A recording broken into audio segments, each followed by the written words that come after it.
Yeah, this is the adaptation that we've seen. Trump Top is going to be playing for Saigon Phantom, and Goni is now in their mid lane. Yeah, this is going to be very interesting for sure. What will Goni play? Will he stick to his guns, focused primarily on his top lane picks, or perhaps maybe he did manage to sneak in a little bit of those mage control mages and mages in general in the mid lane, but the bans are looking pretty spicy so far with high focus on the jungle. Oh yeah, get rid of those jungle champions who don't quite want to deal with that. I also appreciate Saigon Phantom banning away the Gragas and his Flash Wolves to start things off by grabbing Renekton for the Sarah. That's his icon pick, I think, and it's looking good for the Flash Wolves to start. Yeah, that means Saigon Phantom basically takes away Boost Fate, which means that can empower the side lanes, especially Sarah back at it again on this Renekton. Flash Wolves, though, will respond by grabbing the Ziggs in the Galio, you know, taking second pick. It's as Omo likes to say, you know, Ziggs is incredibly broken, so it's a nice pickup for the Flash Wolves. Exactly, this still could be towards locking, so we'll see if Flash Wolves decides to play this one out in the Galio and the support role or towards Bruce, but there we go, Saigon! The Varus has been unlocked once more. We barely saw Varus yesterday, and now it's back again. So all of these single target CC focused composition from Saigon Phantom as they lock in the Vibe. Riku, do you see this? Do you see the Yasuo? What? Yes! I see it! Oh my goodness, Flash Wolves coming out the gate strong, bringing in the Yasuo in game number 1. You love to see it, Riku. And pair that together with the knockups that we have. You know, you have Cookies, Justice Punch, a Satchel Charge. You get the knockup from the Riven. That's exactly what we want for Flash. For Saigon Phantom, like you said, looking like they have that pick composition going for them, though. Yeah, there's just so much. There's just really big team fight, all in, coming from Flash Wolves with a little bit of poke on the side as well. Big knockup, big layering of CC. And just as you mentioned for Saigon Phantom, this is pretty big, more on the single targets with the Chain of Corruption, with the Bubble, with the Gold card, and even the Assault and Battery coming from Blake. It's going to be very exciting how they can find these picks, because I'd be afraid of the Varus. Poor Gunner here has to face against this all-in composition from Flash Wolves, and I don't think the Bubble and the Tidal Wave is going to be enough as a form of disengage. You know, that's actually interesting that you mentioned that, Riku, there. Talk to me a little bit about this Yasuo, because this wind wall, it looks massive, right? They ban away the Braum, but then they grab another wall that looks even better with this Yasuo. Yeah, that's true. Is able to block all of these projectiles, and it's going to be very exciting for sure, because again, Gunner is going to be incredibly vulnerable, and Flash Wolves definitely has access, and as well as they're not exactly going to get outranged just because they do have the Ziggs on their side, so I feel like locking can match Gunner in range. Well, there we have it. Saigon Phantoms going up against the Flash Wolves with a new Vamp composition, new Vamp team. It's a couple of role swaps. We're looking to see how this one plays out. Flash Wolves moving into game. We'll see how the mid game is going to look like for Flash Wolves, as they can assemble this 4-1 as well as Sarah just forming in the split push. Cookie as well can do the same thing with a 1-3-1. And it's going to be interesting as well because they have Eason on this Galio, so any pressure coming from the side lanes, they can immediately respond with a hero's entrance, make it a 2v1, but Goni is also there to make it a 2v2 as a Twisted Fate to respond. So it's really relying on Goni to find these angles here, and especially later on in the game, you know, as you start to see Cookies go up, the split push, this is interesting that you mentioned that, Riku. We've seen a lot of Irelia come online and really pop off in the jungle, in the mid lane, whatever you want to kind of put, wherever you want to kind of put it. How's this going to go into this matchup with Cookies split pushing the side lane? Yeah, I think it's going to be very, very scary, and that's the reason why I think Flash Wolves will need assistance coming from Eason. The timing, the punish, whenever Trump Top would go all in as an Irelia, you get the taunt coming through. And I feel like with that, to play around that, the hero's entrance windows being off cooldown will be when Blake can go in, Trump Top can go in, and even Goni as well to join in the fray. Okay, so looking for those windows. Exactly when the hero's entrance is down, and those are the moments that Flash Wolves are looking to take for themselves. Saigon Phantoms, you do start to see an interesting move as they do find themselves a little bit more farm in the early game. Blake 1 will be able to grab these additional camps, while it looks like Cookie took a bit of a sidetrack, a little bit of a side path. You know, he went on a side quest.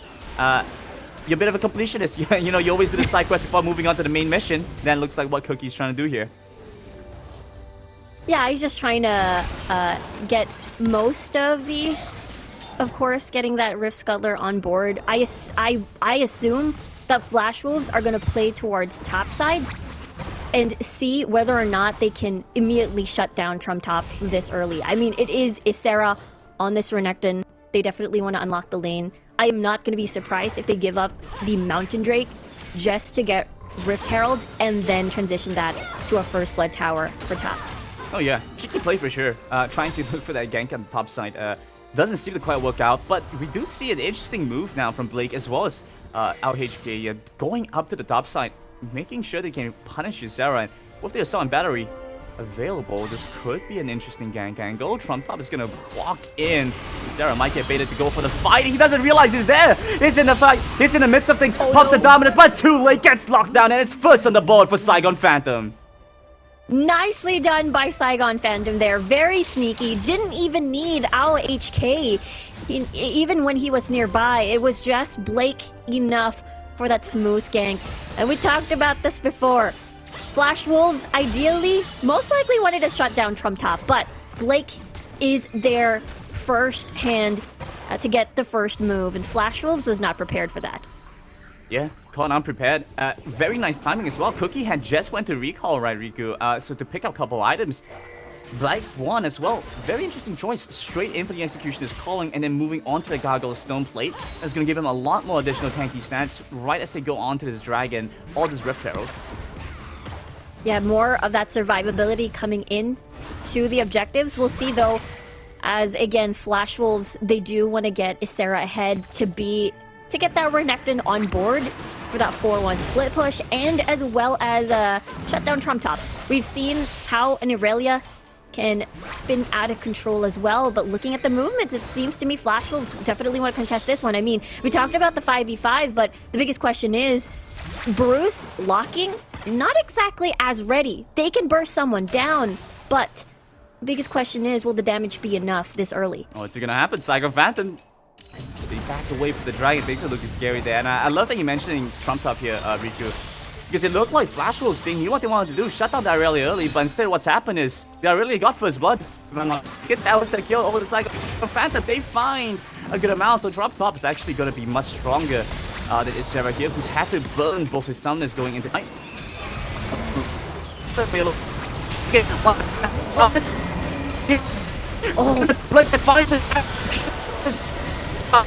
There it is! Coming through for Bruce. They're still looking to go on, chasing them deep into the jungle. They're on the Trump Top. A couple more attacks are fighting, and he will not go down. Bruce survives through it all. Blue buff won't be able to save Saigon Phantom's effort. Crazy. Bruce, very confident fight because of that Solari Charge Blade pickup, so there are going to be heavy crit stacks coming through in that fight, and that is the reason why Flash Wolves are extremely confident with their 5v5. Again, for Saigon Phantom, we talked about this during the draft, that feels bad man for Gunner, especially when he's going to get, he has to go face-to-face against Bruce. Yeah, I think let's fight and then fight again. This is an interesting one to start things off. Yeah, there it is. It was Bruce heading straight to the back line, and our HK is not going to be enough because he's squishy. There is no Braum, there is no Galio to punish anything. It is just a measly Nami, and that's exactly what Flash Wolves can keep doing. Use the objectives as bait for a 5v5 team fight, and Bruce just heads straight to the back line, no issues. This is interesting as well. Goni wasn't quite in that fight the last time around, so he didn't even use his ultimate, I think. He was sitting by the side. That was a big reason I think Saigon Phantoms couldn't get the tempo that they wanted. That being said, don't they still have the goal lead? Small one, but the goal lead's there, and Saigon Phantoms also have that break. So Flash Wolves, they're looking to equalize by moving towards this Rift. They're gonna get zoned out. Saigon Phantom is gonna get zoned out by all of the pokes coming from blocking, so... Oh no, Blake going in, but Cookie does secure the Rift Out in time. Redemption comes through, gives him a little bit of health. Bruce gonna go down here, surely though. Trump Top finds the angle, they look for the flag, and Sarah pops the dominance, taking down the Irelia. Trump Top's gone, and Sarah is on to Goni, but he has to dash away. It's too much damage for him to deal with. He flashes over the wall, and Gold Card getting ready by Goni, but that's about it for Saigon Phantom. Yeah, nicely done by Saigon. They were very patient coming into the fight, but I think the problem is, you know, they weren't able to get that steal as Cookie was able to really secure that in. But Bruce, I suppose, you know, Saigon Phantom, they were like, okay, we just need to focus down Bruce before he does anything. That's exactly what happened. Gunnar was in a very safe spot, and I feel like Gunnar, time and time again, has to save the chain of corruptions as a defensive manner. In case Cookie, Bruce, Isera, pretty much everybody else are just going to dive into him. Rather than something as an engage tool is what I expect in the next incoming fights. So I have to wonder as well, Riku, I think I was having this conversation with Oba before, talking about these champions like Vine, or maybe this might be with Hungry, talking about champions like with Vine, playing towards some additional damage, or playing purely for utility. It looks like Blake is going for that. Does it seem like Blake is able to jump into the fights, or does he just kind of have to sit back and peel for Gunnar against Flash Wolves? Yeah, aiming more on towards, you know, getting a bit tanky, having to survive, having to stay in the fight as much as he can. Blake is gonna be fine. He's gonna be fine. But yeah, he's a tanky boy. He's a beefy boy. He's a beefy boy. He's building beefiness. But that's the thing. It is his job to peel for Gunnar, because we talked about this, how Nami, HK possibly may not be enough. So the setup's gonna be there. Randuin's even getting picked up, so he's gonna get even tankier. Yeah, a lot of emphasis on the Nami alone, so it's gonna be difficult to get anything done there. Rift Arrow will charge his way through mid, maybe looking for a second charge. They do manage to smite it in time. But that's first turret, I believe, over to Flash Wolves. A nice chunk of change into their back pockets. And the timing coming from Flash Wolves as well. It may be a tad early because the dragon has now spawned, and therefore no pressure is building towards the map. They're forced to fight this 5v5 full on as Cookie will come from the sides. Alright, round number 2. Blake's the one to start things off. Shield Duran zones away the Vine. They're looking to take this dragon down slowly but surely. Sarah's over the side. They're split onto two fronts. They don't have the manpower to look for this. Trump Top pops the Vanguard's edge. And Eason, he's moving in, but he has to back away. And now Saigon Phantom right back on this dragon. Nicely done by Saigon Phantom. They were very patient. They knew that Flash Wolves wanted a pincer attack them, and they just focused one down. And unfortunately, that target was Isera. Flash Wolves, the rest are pretty much far away for that sandwich to happen. So Saigon definitely took advantage of that. Yeah, make great moves then. And going kind of wraps up that fight by using the Destiny to rotate back over the mid lane, clears out the wave, and now they're rotating to the top side. But this is an interesting one. Look at the zone pressure coming through. Forces Trump Top and Goni away. Very nice boost from Eason here. They're really nicely done. They want to keep going through these towers and possibly getting a pick again, because even though Blake doesn't have his ult, Gunnar still has his. They could possibly get another pick against Isera. Very sad though. It has been, I think Isera has been constantly targeted so far in this game, and it could be the trend to slow down Isera and as well as just keep Trump Top at the very top. Yeah, I have to say, I like this, Riku. Ysera, he has run away with games before. You have to acknowledge that this guy is a main primary carry for Flash Wolves. I really like this adaptation from Saigon Phantom, and this is the Vietnamese region that we're looking for. Where was this in Divine Esports up against Boom? Saigon Phantoms have come online as the team to watch, and the Vietnamese region have, I don't want to call it too early, but I have been casting with almost, so I like to count my chicks before they hatch as well. Are looking much better in this match 1 of match 2 of Bracket B, actually. Yeah, they look very, very solid. They look confident. They look like they were not pressured at all to make moves around the map because, again, it is Flash Wolves that will want to start the fight, and then Saigon will just react. So I imagine Saigon will go through and wait for this Infernal Drake and basically do what they did. Get a pick, make it a 4v5, as Flash Wolves would want a full-on 5 unit to access through these fights. And now look at this, though. Flash Wolves just wants to deward the Baron. But I assume Flash wants to take control of this area and see if they can bait out Saigon and possibly get a pick themselves. Flash Wolves have a lot of combo here, so these river fights could be very nice for them. It could be. With the taunt, Justice Punch into the AoE stun by Cookie, it is possible. Again, Gunner are very vulnerable targets. They're just gonna stand there and see if they will survive. And if Flash Wolves just all-ins on them, Nami, AoHK can't do anything. I feel like the vision control, the flanks, the pincers are gonna be key later on to the fights. Especially this Infernal Drake will be highly contested. Saigon Phantom on their way to their 3rd dragon. That means it's gonna be absolutely scary once Elder spawns. Yeah, but it's not without trying though. LHK, he's already completed the Uncensored and the Redemption, so pops up his team, makes them a little bit stronger. You're trying to make sure that Trump Top is going to be able to dive into the back, deal with them. But what I do like from Flash was just how much crowd control they have. It's one of the good things to deal with the area here, I think. And like you mentioned, 3rd Drake is going to be the Infernal, and so if Saigon Phantom are able to grab that, that's a win condition. It's difficult to play into the Ziggs. There's a lot of wave clear, is able to kind of stop teams from finding momentum. But once you get Baron, you know, he loses a lot of his power. Yeah, exactly. That is, you know, looking into this 2-item power spike. Again, Ludens and Rabadons is your sweet spot. So for Saigon, they have to be wary. They can't exactly stay in one spot as well at this, but then they do have Gunner though to respond with the poke, so we'll see if Flash Wolves will just instantly hit that go button. Look at them though, they're trying to form this possible pick, perhaps, but of course, Saigon Phantoms, they see this coming. Yeah, playing in the mid lane. So what happens now, Riku? What goes into the Riku notebook? You know, why are you looking to see Saigon Phantom try and get done here? It looks like the Destiny's already been proc. This starts things off early, but I think they have to back away. They might be a bit too ambitious to try and force a fight here. Yeah, Gold Card comes through, but that's all they have, really.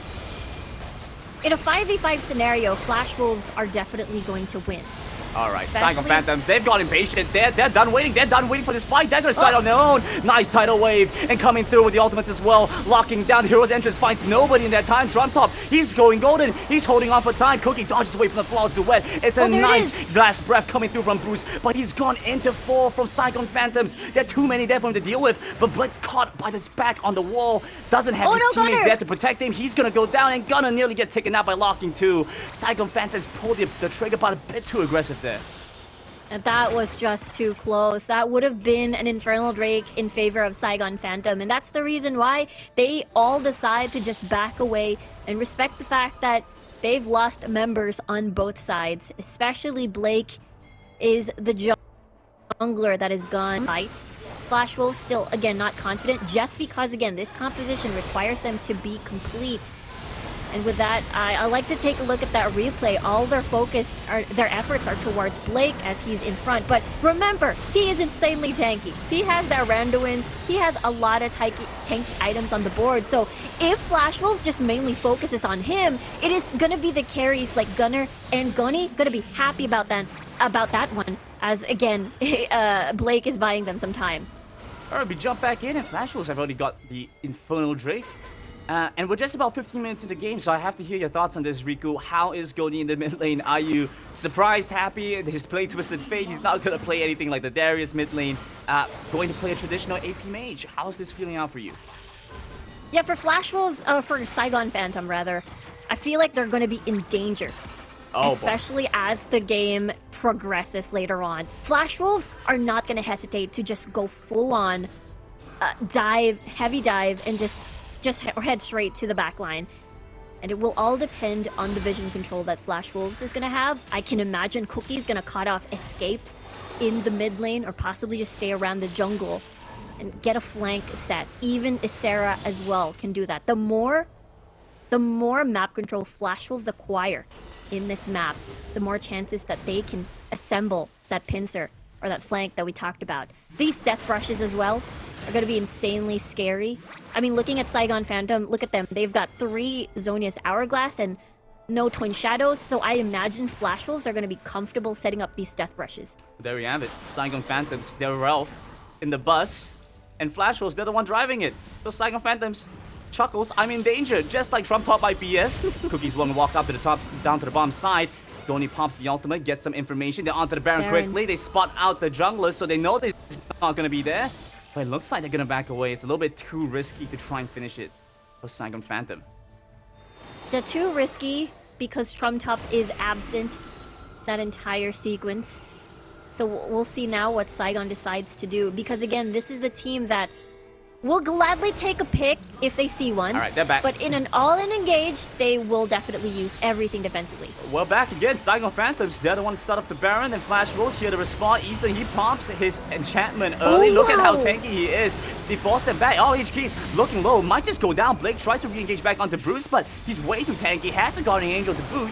And that makes it a difficult fight to go for. Saigon Phantoms, they're flanking over from sides, trying to decide what they want to do, decipher something here, but they're just going to have to back off. The Dominus, oh, they're going in. They flash onto him, they're looking to take it down. Gunner's going to go down. Gunner's gone. Gunner's dead. Flash Wolves with a massive pickoff in the jungle. Exactly what we were talking about 3 minutes ago. Cutting off the escape, cutting off the escape of the carries. Saigon Phantoms, they've got way too impatient. They're still looking to try and take this fight. Flash rolls. They have the tempo, the momentum to chase them down. The Aqua Prison catches off Bruce, but they have nothing to follow up with. They're just going to have to back away. Give this one up. Flash rolls get away. Yeah, that's 30 seconds without Gunner, without their poke. That means Flash Wolves can possibly set up for Baron, deward a little bit, reset, buy more items. Look at that. That is Guardian Angel already completed for both of scary melee champions, Isera and as well as Bruce. So they're gonna survive on top of the stasis enchant that they have. They're just gonna out-sustain Saigon Phantom into a fight here. And let's take a look at that replay. Literally 3 minutes ago, we were talking about cutting off escape, and that's exactly all we saw. Gunner had no choice but to accept his death at that point. Yeah, we're just watching as Flash Wolves have scaled out of control. Saigon Phantom really don't have a good way to deal with this. And the combo starting to pan out for Flash Wolves. You know, all the knockups working in for Bruce, and Bruce, honestly, he's an independent Yasuo. He don't need no knockup from his team. He can make things happen on his own. Saigon Phantom is looking a little bit impatient, and that's pretty much characteristic of the Vietnamese region. I have to say, that's one of the beautiful parts of Saigon Phantom. And going into this one, you know, continue to make things happen. I think TJ has mentioned himself. Saigon Phantom are a team that like to play for that 70-30. They like to do a coin flip, and they coin flip so damn often. Yeah, I mean, they're able to catch up in gold here. Oh, look at that damage. Gunner, he's already half HP. He's not prepared for this fight. Yeah, and so is our HK. Gunner's gonna walk in. They have to stop this pickup for the Elder Drake here. But it's looking low. 6,000 HP. It's going down so quickly. They need to find an entry now. Okay, here's the tidal wave. They get the engagement. Blake 1 leading in. They jump into the back with Cookie. But Vi has no backup. He doesn't have his team with him. And Cookie jumps in. He has to win/fight so much damage in the process. The heroic entrance locks them all down. Saigon Phantoms falling to pieces. 3 dead, 4 dead, and running for the hills. Drop tops left alone here. What a fight from Flash Wolves there. They just abandon this dragon and just go straight to the Nexus. It's done and over. Flash Wolves are knocking on the door. This is the victory march as they walk in on the Nexus. Locking still alive. The Ziggs. Everyone on Flash Wolves is in here, and they're looking to take down the Nexus. Trump can only get so much done by himself. Buys a little bit more time, but this is the Flash Wolves coming in big with the first win of the series. A dominating performance coming from Flash Wolves here with their full-on 5v5 teamfight composition. It looked shaky in the middle, but at the end of the day, they were able. Might see maybe the Varus Ashe come up again once more, because I believe Saigon Phantom just recently brought that up in their playoffs run. Alright, so maybe a change in the style that they're going to play the bottom side. You know, our HK, he did his best. He tried his best, but fortunately, Nami was pretty restricted in what he could get done. So for the most part, maybe see some changes there. Flash Wolves and Saigon Phantom start things off with a very similar ban phase and first pick. Olaf, Kha'Zix, Braum banned away. Lee Sin, Camille, and Gragas, and now the lock-in for the Renekton for Flash Wolves. Yeah, this is still going to be the prime pick for Isera, having to unlock that 4-1 split push. Saigon Phantom now having the Ziggs and as well as the Nami, meaning they can still pick up the Varus for themselves unless Flash Wolves decides to get that away from them. Nami is just there to compensate for the lack of mobility, and if they lock in the Varus, it's going to be a very strong poke composition. But for Flash Wolves, Senna. That means the Senna Nasus can be available for Eason and Locking. That's an interesting one that you mentioned there, Riku. Saigon Phantom is something that we have been seeing rise in popularity, but not so much in the C Championship. Saigon Phantom will go for the Corki and what looks to be the fight again for Blake 1. But let's talk a little bit about this Senna pickup and what this means for Flash Wolves.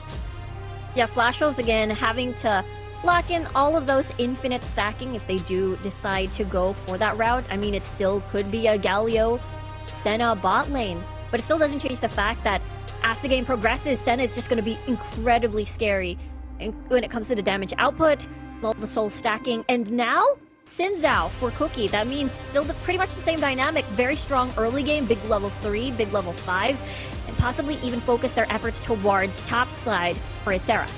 Yeah, but Flash Wolves has moved away a little from the Wombo combo, from the Yasuo composition in Saigon Phantom. They're looking to take the fight to Flash Wolves. They say we may have lost the first game, but we're not going to let that happen a second time coming. They grab the Ziggs now with the Fiora to deal with Renekton as Ysera. You know, things are looking pretty decent for this team. As well as the fact that, you know, we've been seeing some Galio paired together with Senna if the Galio comes online as that sort of AP carry while Senna's scaling up. But this means it's going to take a while, and Flash Wolves, we know they're risk adverse, but can they afford to take their time against Saigon Phantom? Yeah, that's the thing. So Flash Wolves will focus a lot to propel Isera into that potential snowball. And again, it's a two birds in one stone kind of thing as well, because that means they're able to also shut down Trum Top before the late game arrives for that 4-1 split push as well, coming from the side of Saigon Phantoms. So definitely very important on how this top matchup is going to play. Yeah, we saw it really come through last game. Now it's going to be Fiora and Renekton. It's an interesting one for sure. This is a little bit more conventional. We've seen a little bit more of this, haven't we, Riku? Yeah, I'm very excited about this pickup here as, again, big level 5s coming in, trying to visit the top side for Bruce. Gonna form a dive against Trum Top. And meanwhile, pre-level 5 is going to be interesting. We'll see if Ysera can survive the big level 1. We're not seeing the usual soak experience in the mid lane. Yeah. But it is Saigon Phantom over here who's going to get priority, going to help get priority rather for Goni. And it is not going to be Gunner on the Corki. It is going to be more of that mage bot lane. So that's going to be a ton of poke and range. So feels bad a little bit for Eason here as that melee support. Yeah, the melee support's going to take a little bit of harass. So they just have to be a little bit careful with that, but I guess the bright side is, you know, Locking has set a lot of sustain there with the Blinding Darkness.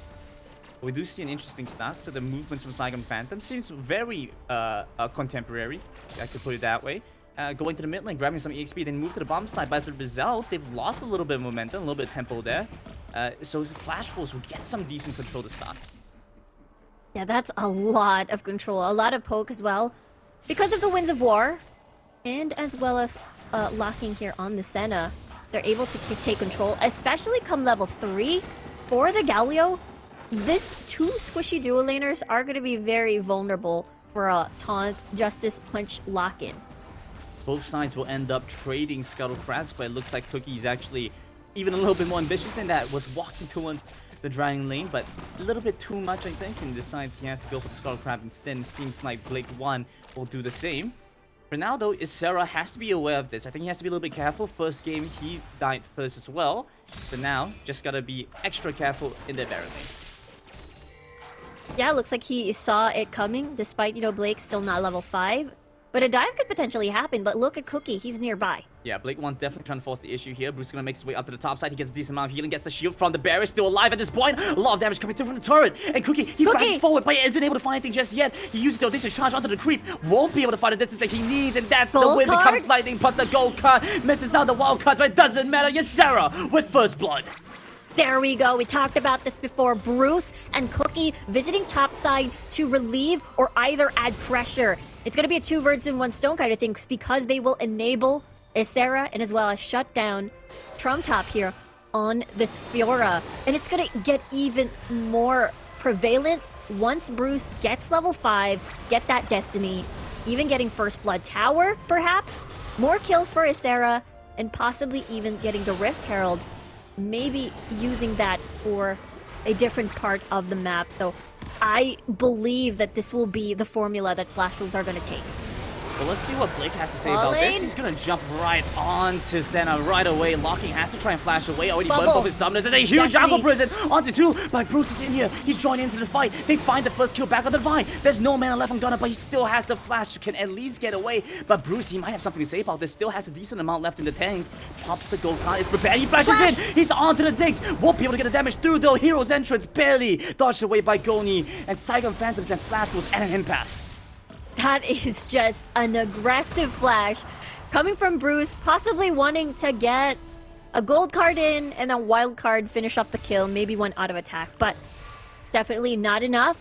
But the thing is, 30 seconds more or less for the next objective to spawn, or rather Rift Herald, and as well as the Ocean Drake, meaning Bruce is going to be very vulnerable in the next fight, even locking as well. So Saigon Phantom can use this as an opportunity, especially if Blake gets his assault and battery up on time for the next fight. Yeah, this next one is going to be especially interesting, and I want to hear your thoughts on this, Riku, because Flash Wolves, you said it yourself, they're a team that's willing to scale up. You know, you get the TF online, you get the Senna online, and despite that, they've taken the fight much more aggressively this time around. They're taking the handshake trades with Saigon Phantoms, and have been coming up ahead. What does this mean for Flash Wolves here? Exactly, they can just keep doing this, just trying to see if they can punish any sort of aggressive plays coming from Flash Wolves. And now, for Saigon though, we're looking into a strong mid-game. Goni, 2 items, perhaps Essence Reaver, Solari Chargeblade, and then Rabadon's Ludens for Gunner. And I feel like that is the sweet spot for Saigon Phantom to be more confident in these fights. Alright, but Saigon Phantom looks like they have confidence and plenty of it to boot. They're moving on to the Rift Tower and trying to take that one down first by Cookie that secures it. And Blake immediately follows after. And now they're jumping back onto Gunner. He has to flash, he has to dodge away. Wind becomes lightning, connects with the Winds of War. The shooting ramp just out of arm's reach, but they still move back onto Ziggs, and Gunner is dead. Cookie will hand it over to Easton, in fact, getting this guy even further ahead. That is wild for Flash Wolves. Not only do they get the Rift Herald, but also the fact that they were able to get 2 kills on the side of Saigon Phantom, meaning that Saigon can't exactly position right away towards the Dragon area. We'll see though, as locking will reset a little bit later. But that means Flash Wolves can get a 2-in-1 deal in this scenario. Getting that Ocean Drake for that Omnivamp will increase their chances of survivability in these fights, especially they want to out-sustain Saigon Phantom with a lot of poke coming from the side of this team with Corki and Ziggs. And I want to mention as well very quickly, I mean, looking at the build path, this is very interesting for me, seeing both the Executioner's calling on Blake as well as knocking, as well as the Bramble Vest. I mean, Bramble Vest makes sense, up against a few, but then double Executioner's calling early on gives them a lot of those previous wounds, denies a lot of the healing coming through. So we're seeing much less impact, I think, from our HK going into these fights. Yeah, I absolutely agree with you there. The sustain definitely needed, especially, you know, Bruce has a little bit of poke as well. Just decreases the survivability overall. So I imagine this Ocean Drake will be very, very important for Flash Wolves to try and deny most of the sustain away from Saigon Phantom. But yeah, you're talking about the build path here. It seems it's not going to be the Essence Reaver into the Solari Chargeblade. It is going to be the Manamune into the Triforce. So that means Goni will have to keep stacking that up. So it's going to take a little bit of time before Goni's rockets will be able to hurt. Yeah, slightly delayed on the power spike from Goni. So interesting choice from Saigon Phantom. You know, considering they are playing against a composition that is scaling, and you have to wonder if scaling with them is also what you might want to do. For now, though, things are looking pretty decent. They get good damage on Loki, forced the heal off, and that was close there for Flash Wolves. That is definitely something that you do not want. Imagine if Goni was involved in that fight. The rockets, the big one into the bouncing bombs, that is going to be an insta-death, and Eason will really have nothing to contribute to save Locking's life. It could have been disastrous. Flash Wolves could have lost that Ocean Drake there and then, but they survived. Look at that, though. Bruce and Trump Top have both made their way towards the dragon side. This is interesting. Saigon Phantoms will take control of the dragon first. It doesn't seem like Bruce has enough time to reset. He has the ultimate, but it's going to be difficult to get much more done. No? Yeah, it's going to be a little bit difficult now because Saigon Phantom, again, they're still not ready to fight. They still need Rabadons for Gunner. Gunny again still has to have that Triforce and Muramana. Flash Wolves, on the other hand, they're happy with the setup of having to get picks across the map because Bruce does have that Destiny already online. So if they manage to get a 4v5 situation, then that is the time they can fully commit to this dragon. And that is the reason why we see this dance, this dragon dance in the mid lane, just clearing waves and then seeing if they can try their luck and see if they can get a pick. Well, even if you want to try your luck, Saigon Phantoms, they might want to make a quick pick stop. Not much mana left on Gunner. I don't think he has a lot left in the tank for that. So Dragon Fight could become a lot more difficult if he doesn't have the mana to take it. Seems like Flash Wolves, they realize this, so they're going to make their way back towards the Dragon first. Gonna start this one up and hopping the Rift there in the mid lane as well, just to get some tempo there. And they're able to put down that pressure, and that is exactly what they wanted to do. Put the Rift Herald in, Saigon Phantom forced to respond to that, and easy take by Flash Wolves. I really love the patience coming from this team. They know that they really don't have to do anything much, and they're fine with just getting that objective away from Flash. And this is what from Saigon. Yeah, this is the criticism that you had for Flash Wolves going into the last game, right? With the fact that they used the Rift Herald too early before the Dragon was up meant that they had to commit to that, and Saigon Phantoms could contest both the Rift Herald in the mid lane and the Dragon right after. This time around, much better timing. They used it as it was crashing in the mid side, so they could secure that Drake for themselves very early on. As it looks like Ysera, he baits out the repulse and now moving to the top side, trying to take down Trum here. Barely gets away. He still has the barrier, survives through it. Yeah, imagine if the collapse came in sooner by Flash Wolves. It would have been an insta-death for Trum top, but he still lives. But watching the movements now coming from Flash Wolves, they seem to have to form this potential death squad, and it's going to be absolutely scary because there's just a ton of damage on the board already. Gold card, still no rapid fire cannon for that extra range for the side of Bruce, so we'll see Saigon Phantom can still buy a little bit of time. Yeah, but Flash was in different shape, in different form, looking much better than he did in the last game, and building up a good gold advantage to show for it as well. 6,000 almost over Saigon Phantoms, and Flash Wolves using this gold advantage should be able to convert it into more. Especially now that you see the unlocking, he's just going to keep scaling up, going to keep farming. Is moving into that Black Cleaver as well, just going to enable Ysera and Cookie oh so much more. Exactly, for Blake as well here. I mean, he will. We saw him earlier into the game, Blake fully building all of these armor just against Ysera, Cookie. Yeah, that's a real pity, isn't it? It is, but he'll definitely suffer still from Bruce from what we saw in the previous game. All that magic damage in the world, just shredding through Blake. Eason. Yeah, Eason in the mid side, just going to stand off against Saigon Phantoms. Just, it looks like they might want to start off this Dragon. I think they're just going to clear the Skull Crab first. Yeah, you're kind of damned if you do, damned if you don't, Riku. Blake, he needs to build some armor to survive against Ysera, but if you do that, Bruce is going to shred through you. Eason as well, and so now you just really don't have a good response for it. Bruce locking is also starting to build some armor penetration as well. And looks like Flash Wolves are looking to take a fight in Saigon Phantom's jungle. They find some good damage on Dominus proc, and that's the flashing in. They're looking to lock this one down. Hero's entrance comes in. It's a little bit too late, though. They don't find much more, but over the world, Cookie! He takes down AOHK, and the dash in from Ysera to secure a second. They take down 3 from Saigon Phantoms. Yeah, that is such an easy roam. And I don't think it's quite over yet. Bruce walks in. He has the gold card all locked and ready. They take down 1 more in the mid lane. This is the death squad from Flash Wolves, and now they even get the Baron on top of it. Saigon Phantom, unfortunately, they can only watch this happen. And the fact that Flash Wolves in such a huge lead, they can even gain access to the Infernal Drake as well later on in a few seconds. Yeah, Goni has to be a little careful there. Okay, he has the package. Yeah, so I was wondering why he stood so far forward. Anything could have come his way, he probably would have died. So, still has that. Gets away pretty safe. He got Baron over to Flash Wolves, 12.5 minutes in. They're looking to close this one out as quickly as possible. That denies a lot of the wave clear that Goni and Gunner both have. So just honestly, good lane clear, good wave clear, good lane management is going to be great for them. And it all started because of this instance. It was just the two-man death squad, and immediately Eason can just fly in using the hero's entrance. They're in such a huge lead that Flash Wolves can just keep doing this. And unfortunately, since Saigon Phantom is behind in general and map control, still look at the towers. They are standing strong. And it is very sad to watch because you have a Ziggs on the opposite side who's supposed to take down these towers. Yeah, really not able to get the tempo or the identity that Saigon Phantom is looking for with this composition. In fact, been in control of Flash Wolves from almost minute one. I think even if you look back at the gold graph throughout this game, Flash Wolves had incredible tempo control. A big part of it as well, I think it's coming down to Isera. Isera looks so comfortable in this Renekton. I think he's looking in such great shape on it.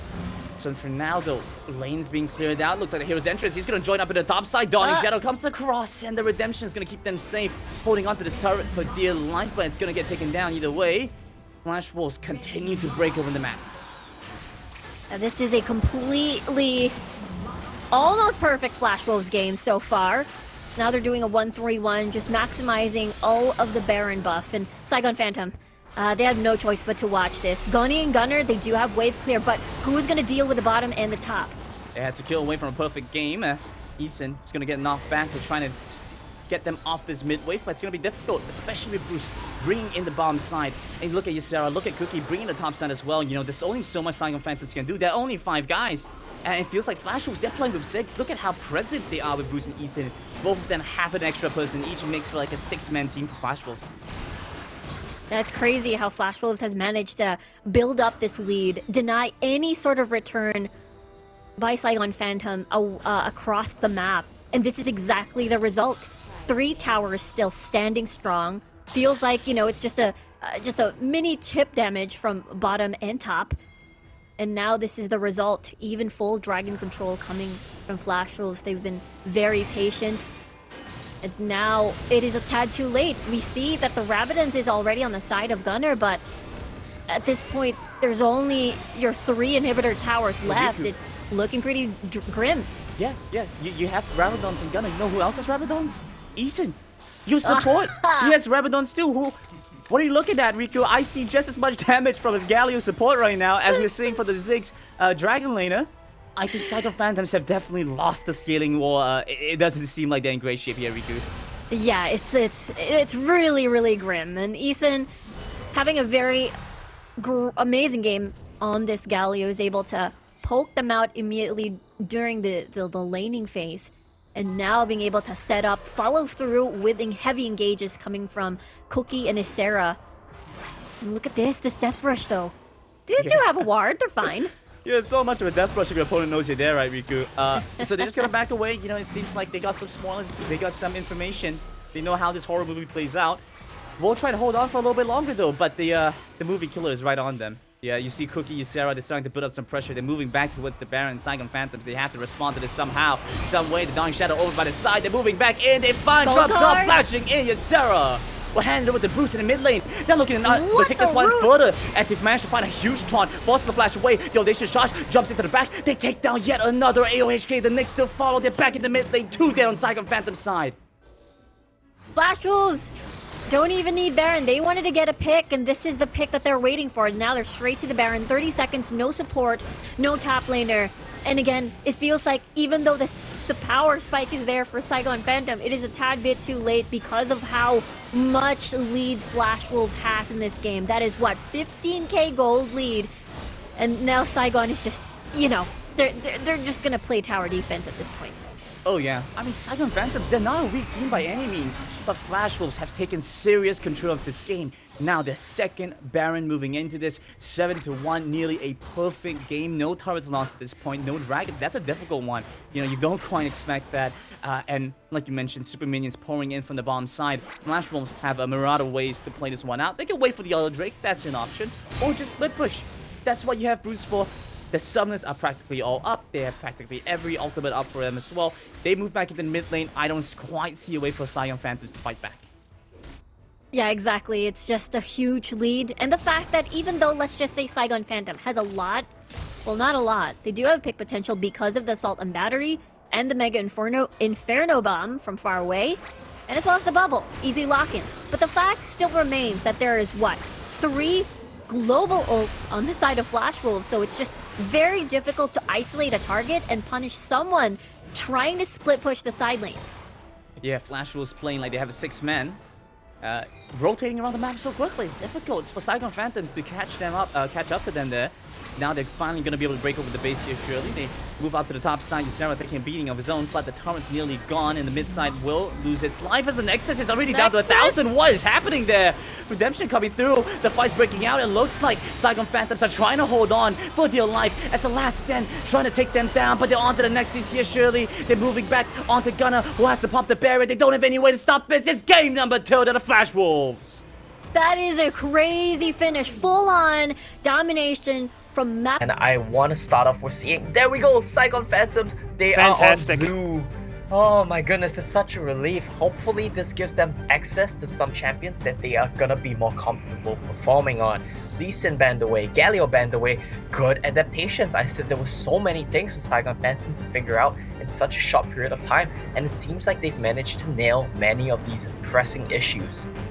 TF as well, fantastic. And look at this, we finally get ourselves a Camille being opened up. And this is what I definitely asked for. I'm absolutely happy with what Saigon Phantom is plotting out here. But the question is, do you pit it against an Olaf or Renekton? Because both look to be pretty scary of a matchup.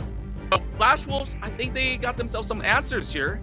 But Blake, opting for the Graves here, probably will have a smooth sailing clear speed on the early game. But I'm not liking the late game potential. Good. Very good draft so far coming with Saigon Phantoms. Thumbs up, 2 thumbs up, fully approved. Camille into Renekton is not unplayable in Wild Rift because Renekton doesn't have the shield break mechanic on his Ruthless Predator. So that's going to be a big part of this matchup. Camille can play around the timings, and she is very hard to gank for Olaf. So these are the upsides for the Camille pick here for Trump Top, as well as this allows them to get double counter picks. Graves, Brand, instantly countering away Renekton and Olaf. They cannot dive into you. Akshan here, it's not the best pick. It's a bit sketchy. You already have a marksman in the Graves, but I can kind of see why they would want to go for this. It fits the heavy skirmish style that their team comp currently has. Flash Wolves though, much more stable, exactly like what you expect. Grankas Yasuo combo setup, Ziggs combo setup, they've got a lot going there. Well, I really want to see how this Akshan plays out, because if you pair it when it comes down to a team fight potential, but a good power chasm, you will lower down all these health bars coming in from Flash Wolves. But then again, Yasuo can just block it with a wind wall as well. So it's going to be a pretty difficult matchup for Saigon Phantoms, but it's much more doable this time around. It feels like the best segment we've had so far, right? We asked for everything and we've received it, have we not? We've got the flipping of the sides, the bans have changed, we've got 5 unique champions making their debut here today in the SCA Champs. It's going to be an exciting one, and it's a chance now for Saigon Phantom to run things back. They're down 2-0. Let's bring it over to your casting team. Thanks so much, Skimmy. We're back again for game number 3 now. I'm gaming this one with me as Riku. We're going to take a look at how this one plays out. Saigon Phantoms defy all expectations, blow things out the water. They're ready to play with some interesting champions here, Riku. I know, it's going to be super exciting. We've got, Graves, and as well as this Akshan, which, again, when we look at the local stages, it hasn't exactly panned out just yet. Very, very sad and low win rates. And that is exactly why we're constantly seeing all of these constant buffs. And now possibly, we get to see more leaning towards the crit builds. And we'll see how Gunner will deal with that. Yeah, it's an interesting one. I haven't seen quite much Akshan at all. Not even quite sure what his spells are called. But let's go into game. It's Saigon Phantoms going up against the Flash Wolves, with Flash Wolves holding that 2-0 lead at match point. This is a completely different approach now coming from Saigon Phantom, in comparison to the rest of the matches, where now they can initiate. Now they can be the team that can set the tone, set the pace of the game, be more active, make moves around the map, as we see now, of course, that heavy engage coming from LHK here on the Leona. And now Goni as well, who's gonna be incredibly strong, incredibly painful. And we're talking about a brand against 4 melee. That means they're gonna get the blunt of most of the AoEs coming from Goni as well. And as well as Leona having to instantly punish, instantly stun anyone who goes near their backline. Yeah, we're hoping to see Flash Wolves if Bruce is able to have a stand-up performance, make use of that wind wall as a fight breaks out at the top side. Sarah has a flash on the turret, but it comes through. One more auto attack will find it. Bruce trying his best to keep it alive. Sarah's running for the hills, back into the brushes, but he's surely gonna go down, and it looks like they baited in Bruce as well. One more hit as first blood to the Saigon Phantom. Yeah, that is a 4-man collapse on top side, and that is just what? Pre-2 minutes, very strong level 1 and level 2 is coming from Saigon Phantom. Level 2 is also very good just because you have the Zenith Blade and the Sun from the Leona. But for Flash Wolves, their response is, we have a Ziggs, we can take this tower down immediately and get bonus gold in exchange. So that is exactly why we're seeing now just a tad bit of a 400 gold lead coming from Flash Wolves. Yeah, Flash Wolves, I'm not sure that's a fair trade. That's stick for attack, but they take the turret instead, and kind of feels like Flash Wolves are getting a nice start here, Riku. Almost 1,000 up, in fact. As Eason is already coming in, playing aggressively, almost takes down Gunnar. They have to be a little bit careful with this, but it's Eason that's going to have to be careful instead. Burns both summoners, trying to get back towards turret. That's a satchel charge, going to keep him safe for a little bit longer. He's still alive. Locking keeps his support alive. You know, they're like, what is a laning phase? Yeah, what is a laning phase? I don't know what it is. Riku, explain this to me. What is that? Oh, I wonder. In this game, let's throw that all out the window, as now it's been a tale of big roams, lane swaps, and the fact that before 2 minutes, we've already seen the first blood tower going down. So that means Flash Wolves can play around that fact, and also they do have a great amount of wave clear. So Saigon Phantom will have a difficult time trying to equalize the map so far, as it is going to be very interesting for the 4-minute mark, meaning Flash Wolves has control later on to take this Ocean Drake now that bottom lane is open. Yeah, for sure, Riku. I feels like Saigon Phantoms have got a little stir crazy at home. Decided that, yeah, I might not be able to go out to have a party, but I'm going to bring the party to the Wild Rift instead. Playing crazy here. Now it's up to the top side. AOHK might go down right away. The Ziggs comes in. The damage to find the first kill. And Goldie flashes over, but he's still stuck by the Gromp. Won't be able to get anything else. Hextech Ornament comes through to get the knockout with the satchel charge, and Bruce flies in from downtown. He's looking to take down Trump Top here. One more hit will find it. He's moving towards the blast cone and will get taken down by Eason. I love the response from Flash Wolves. Okay, Saigon Phantom, you're gonna create chaos. We're gonna create an even bigger chaos as a response. So now they're able to plant these deep vision, catch Blake off guard as he's just trying to farm as a Graves, rather. It was rather Trump Top at top side who suffered the 3-man collapse coming from Flash Wolves, and that is the fear. Cookie, level 5, he's just gonna dive in with Ragnarok, and of course Sarah is the constant target throughout this whole series by Saigon Phantom, and it's gonna keep happening even more. Yeah, unfortunately Sarah goes down there. Was so close to taking Blake as well. Just Ignite was just one take away, and it feels bad Flash Wolves to lose the Crocodile. But it's fine. I think they're resetting back, and they got some control still up in the gauntlets, a little bit smaller than we saw before. Saigon Phantom looks like they've made some good investment opportunities.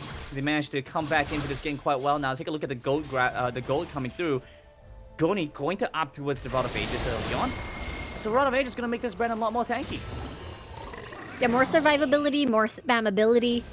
Especially you're up against Sarah, Cookie, Bruce, Eason. All of these are pretty much all in. And a brand is incredibly vulnerable. So now they're already first dibs on this Rift Herald, but they're not exactly confident just because Locking has pretty decent mana pool to still keep spamming. Alright, that was an interesting interaction there by the Rift. Now flash away from Gunnar. Gets him safe from the Flash Wolves. It means Rift Herald's likely to go over to them. They're trying to clear, Saigon Phantom's trying to clear out the mid wave as quickly as possible, but you know, you still have Locking, he's Ziggs. It's gonna be difficult to get anything in exchange. Yeah, the Ziggs later on. We're talking about, again, the Ludens and the Rabadons. And now for Bruce, I assume he's going for the same build path with the Solari Charge Blade first into the Blade of the Ruined King. Yeah, but look at this. Look towards the dragon. Blake's gonna go down first here. He's gonna get the heal off the Ignite. Taking him down though. Flash forward from Ysera over the wall. Gets one. It's secure. Second by the side. AOHK going down as well. Mid lane. Gonna see the Rift Herald is charging through. Saigon Phantoms get the dragon bite. And what cost, Riku? This is crazy because Flash Wolves, it's still not over. Yeah, Gunnar's going down. That's the Akshan dead. He won't be able to get anything done in that time. And once again, Flash Wolves dissecting apart Saigon Phantom here. This is just pure chaos. Flash Wolves basically dancing to whatever Saigon Phantom wanted to start here with just that 4-man collapse, and really nice response coming from Flash Wolves over here. And that's the thing. If Saigon loses a fight, loses a skirmish, they're gonna get punished twice because there's a Ziggs on the opposite side that can take towers down so fast. Yeah, one mistake punished twice, just like Blake being up the top side by himself is a mistake, and that's gonna mean Flash Wolves looking at another out-of-here turret, looking to break them all open by 6.5 minutes in. It feels like Flash Wolves, they're putting on a show here. This is a true crime podcast, Riku, and I think I need you to CSI a little bit how Saigon Phantoms have fallen prey to the Flash Wolves. This is just pure murder right now, as Flash Wolves is accelerating the pace of the game. Look at this. They're looking for the ult. They're looking for the knockup. Not like this. They find the last breath onto Gunny, and Gunny's gonna go down. AOHK, he tries to stay alive. He has the Zenith Blade. He has a little bit of crowd control. Huge moves coming in from Trump Top. He's joining into the fight. It's massive coming through his Flash Wolves. They don't have a way to stop this. What? Bruce trades for one back, but they're gonna go down. 3 dead for Flash Wolves. Yeah, that is so sad when the comeuppance charging in, then boom, the wind wall is just gonna block everything down, and that's the reason why Bruce is still able to take down Gunny with him before he fell. And look at that still though. It is looking to be a similar scenario of game number 1, where Saigon Phantom, despite having having a lot of towers down, they're still able to at least equalize the gold. So it is a 2k gold deficit. But at the same time, those kills coming from Flash Wolves, Olaf, Yasuo, these are exactly kills. These are exactly the number of kills that are going to be scary in the later stages of the game, especially now that Isun has been tag teaming with Bruce constantly for that setup on that last breath to get the ult down. Yeah, exactly that, right? The Greg is moving together with Yasuo. Make sure they always have some form of reliable knockups, making sure that Bruce is empowered in these fights. Like you mentioned, those kills making them look like some bloodthirsty serial killers here. The Flash Wolves, they're really trying to press this issue, and Saigon Phantoms are getting shoved in. Look at this jungle, it's not even their own. Saigon Phantoms trying to move together as a unit. 5-man moving towards the pack, and looks like with the knockup, they find some good damage back on the Gunner, but he's stuck in the Hextech ultimate. Bruce has nowhere left to go. He has to try to flash over the wall, but he doesn't have it. He doesn't have the flash. He gets taken down the side lane. Bruce was very far away from Isun there, and he thought that he had enough damage to see if he can eliminate Trump Top right away. But the biggest problem is the shields, Hextech ultimatum, and as well as the fact that Trump Top still had flash. Then that means Bruce can't exactly 1v1 just yet. He still needs the assistance of Isun, and possibly maybe even the assistance of the Mega Inferno Bomb coming from Locking to finish off the kill. Yeah, I don't even think this was a 1 versus 1, Riku. This looked like a full party, bringing the entire Saigon Phantoms against Bruce. Yeah, exactly. It was just basically having to be outnumbered, having to not have vision on the deeper ends of the Saigon Phantom jungle on their blue side. So the biggest question is, did Flash Wolves able to get at least an exchange off the map? Maybe just chip damage in the mid lane that Locking did. But now the Dragon might be very important for Saigon Phantom just because they would need the shield. They would welcome the shield just because Locking is on the opposite side. But it's so important now. You see Locking, he's asked the Ziggs, he's being able to chip them out, so that Mountain Drake's gonna make a big difference in these fights to come. Good damage from the Ziggs. The fight hasn't even started over on the side though. Trump Top will find a little bit back against the Sarah, prompts the dominance, but that's the ultimate trader as well to come up and gets blocked by the Scuttle Crab. You love to see it. The Sentinel of Light not able to do all too much against Scuttle Crab. Sarah's chasing after this. Might be able to find something on the Gunner, but they have both their hooks available, so they're gonna get out for free. Blake Look at the damage. Yeah, he's gonna stand in the middle of things. A knockup. It's a double. And it sets up for Bruce with a flash away from Blake. Keeps him alive. He's back in the mid lane over by the side. Sarah's leading the charge. They chase forward. They're taking them down. 3 dead on the side of Saigon Phantoms.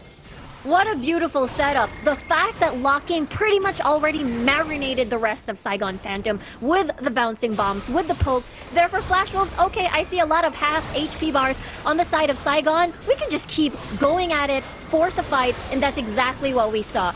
Baron now on towards Flash Wolves for free.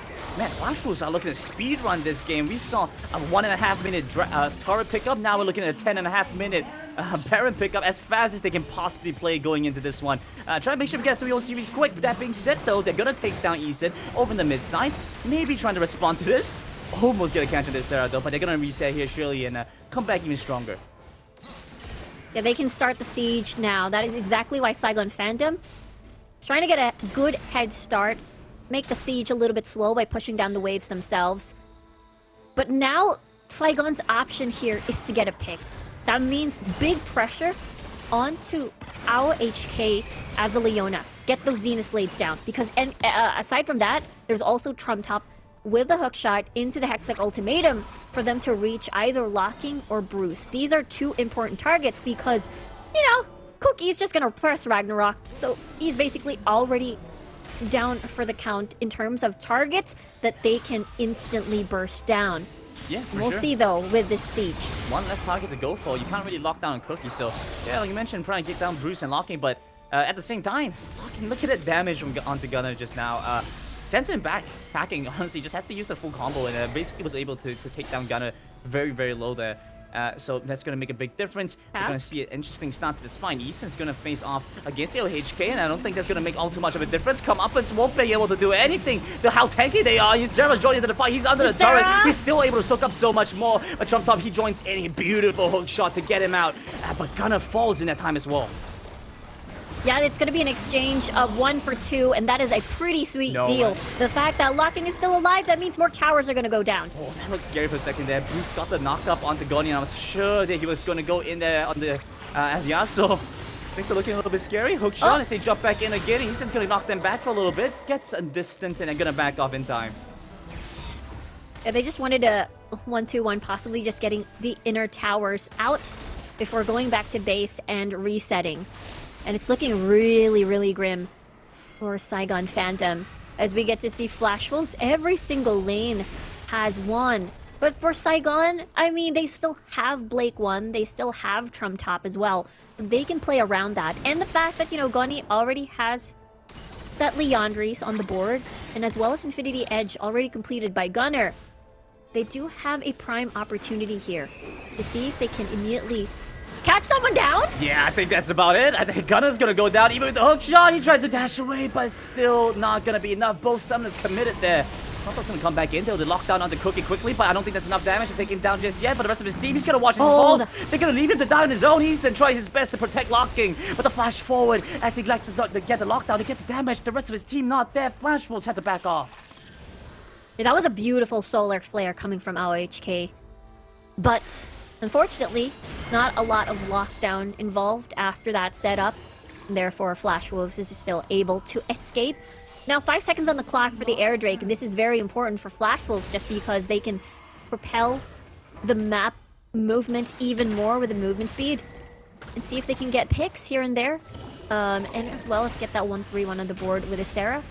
And as well possibly with Bruce. But look at this, Saigon Phantom already in position. Isera at top side, split pushing, so Flash Wolves is going to give this up, but at the same time, if Isera removes that inner tower, that means they have more room for this Baron.